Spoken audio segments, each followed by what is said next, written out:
As some of you may know, Jesse Van Amerom recently ran for the office of President of the Federation of Students. Say what you will about internet banter, but surrounding this particular campaign, some important issues were discussed. Of most importance, no doubt, spawned from the exuberant online claim, Jesse Van Amerom is not a hipster. Now, Jesse Van Amerom's status as a hipster or not a hipster is very important to his policies, his politics, and his general way of approaching any sort of office and his work ethic and such.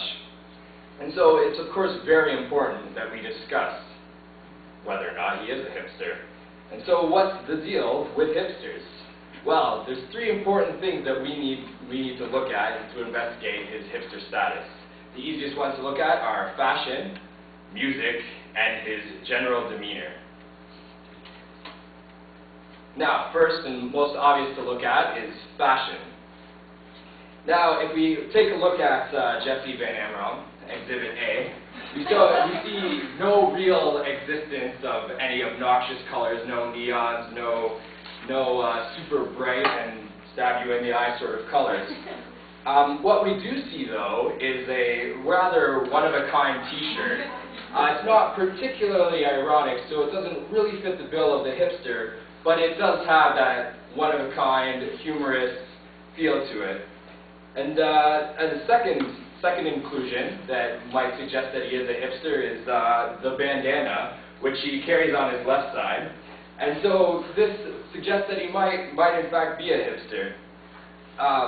One of the more obvious things we can see when looking at Jesse Van Amerom is the existence of a mustache. Now, the mustache isn't really ironic because it sort of suits his face, and so maybe it's just something that's practical for him.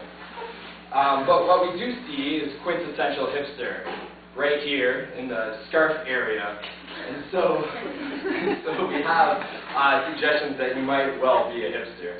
Now, the second thing we can look at is the music of the hipster, or music of the individual, to see if he's a hipster.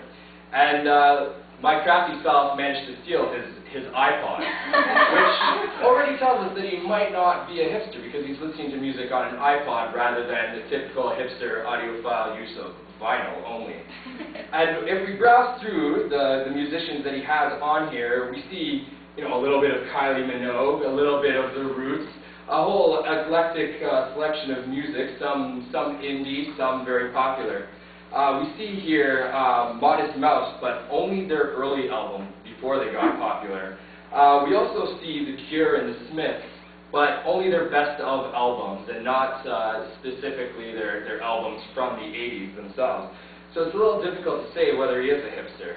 What we do see, though, is in the P area, you see Pharoahe Monch, underground hip-hop gangster rapper from LA, right next to Pinback, an indie rock artist from the Midwest of the States. So we see that clash of styles right there, which suggests that Jesse Van Amerom might be a hipster. Perhaps the most telling area is the demeanor of the individual, so that we can see if they are a hipster. We see in Jesse Van Amerom an unwarranted amount of confidence, and he tries to hide this with a laid-back delivery. Throughout his speech, Jesse Van Amerom has made numerous references to Seinfeld, to Snoop Dogg, which has probably gone over a lot of people's heads, but that's sort of the MO of the hipster. And throughout his speech, we see something approaching modesty, but really, if we were to investigate further, we see that Jesse Van Amerom exudes an unnecessary amount of ego, all telling of a hipster. So in conclusion, through investigating the fashion, the music, and the general demeanor of Jesse Van Amerom, we see that maybe he doesn't have apparent signs of hipster status, but what he lacks in the obvious, he definitely possesses in the core. And so perhaps the best understanding of whether or not Jesse Van Amerom is a hipster can be found in one of the responses to that internet discussion. Jesse Van Amerom is a close friend, and he is a self-loathing hipster. Thank you.